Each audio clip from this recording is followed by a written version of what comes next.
नेपाल से त्रासदी लेकर आई पसाहा नदी अब पूर्वी चंपारण जिले के आदापुर एवं छोड़ा दानो प्रखंड क्षेत्र के दर्जनों गांव गहर पर पा रही है।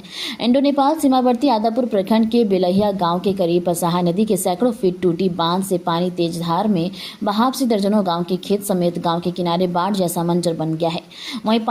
वहीं पानी की त्रासदी से दर्जनों गांव के खेत जलमग्न होने से खेत में धान बीज बुआई की संचित धान का बिचड़े यानी कि धान के बीज गल गए हैं, जिस कारण धान की खेती नहीं होने के कगार पर है। कुछ समय बाद यदि पसाहा नदी की त्रासदी का पानी में कमी आती है तो किसानों के पास धान का बिचारा नहीं बचा है ताकि धान की खेती की जा सके। वहीं गांव के कई घरों के किनारे तक पानी फैल गया है। बेलहिया गांव के ग्रामीणों का आरोप है कि पिछले वर्ष बाढ़ में आई त्रासदी से टूटी बांध का मरम्मत नहीं किया गया। इसके बाद अब पसाहा नदी की धार टूट नदी के बांध से दर्जनों गांव में पानी फैल चुकी है। अब खेती नहीं हो पाएगी। दर्जनों गांव की करीब हजारों एकड़ से ज़्यादा भूमि आसिंचित रह जाएंगे। बिहार सरकार के पूर्व कानून मंत्री डॉक्टर शमीम अहमद ने किसानों के प्रति चिंता जताते हुए बोला कि किसान को दोहरी मार झेलना पड़ रहा है, जिसको लेकर बिहार सरकार पर हमला बोलते हुए बताया कि सरकार की कोई ठोस कदम नहीं उठाने और जनता का पैसा बंदर बाढ़ के कारण नेपाल से आई पसाहा नदी प्रत्येक वर्ष विकराल रूप पानी लेकर आती है और किसानों को भारी क्षति पहुँचाती है। सबसे बड़ी चीज़ है कि यहाँ सरकार नाम की कोई चीज़ नहीं। ये बांध पिछले साल ही टूटा। पसाहा नदी जो नेपाल के सरे से निकलती है और कोरैया से लेकर के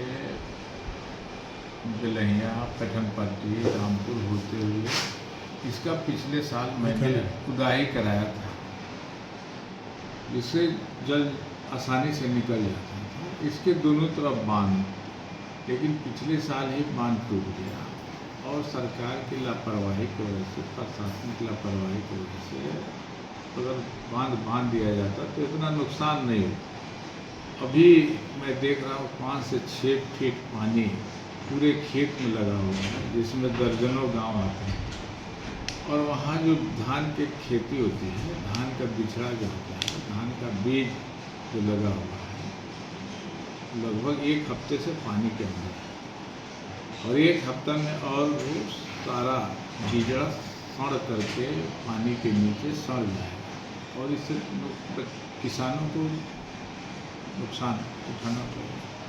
इसके लिए सरकार कोई ठोस कदम नहीं उठाती है। जनता का पैसा है, जनता का पैसा बर्बाद होता है और जनता को फ़ायदा नहीं मिल पाता। और इसमें आप देखेंगे कि बेलहिया, पुरैनिया, बैसाखवा, तिनकोनी, पठनपट्टी, रामपुर, बंजारी, हिरमनी, बिशनपुरवा, पतनैया, ये लगभग दर्जनों गांव इससे प्रभावित होते हैं और ये किसान को भरपाई करना पड़ता है। दोहरी मार किसान को मिल रहा है। ये ठोस कदम नहीं होने की वजह से इस तरह की परेशानी होती है। क्या नाम है काका? राजेंद्र राय। बांध टूटा है, कौन नदी है? ये पसाहा है सर। तो न पानी कहाँ, नेपाल से? हाँ, नेपाल से ही।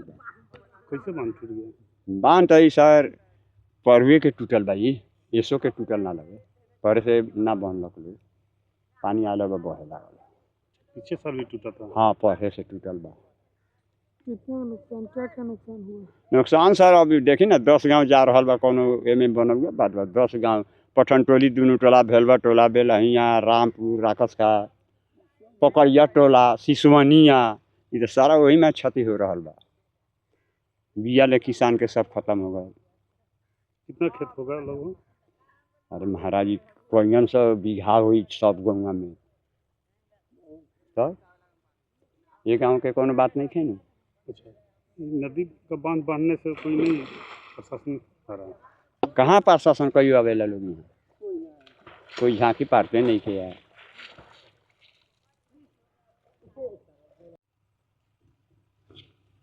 नदी का बांध टूटा है, ये बांध टूटने से क्या बोला ना, बहुत क्षति बा, का क्षति? बहुत क्षति बा। बिया हुआ दहागल, धान रोपे न करी, हुई कथी क्षति नहीं। कौ गांव इससे प्रभावित है? इससे गाँव 5-7 गो बा, 7 गो गाँव बा।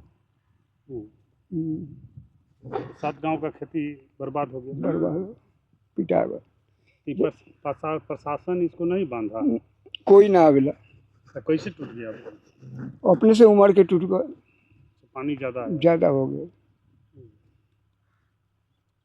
तो अभी तो सब खेत डूबा हुआ है। हाँ अब ना रुपाई, अब बिया दो गए। ठीक, कथी नाम पड़े? भरोसा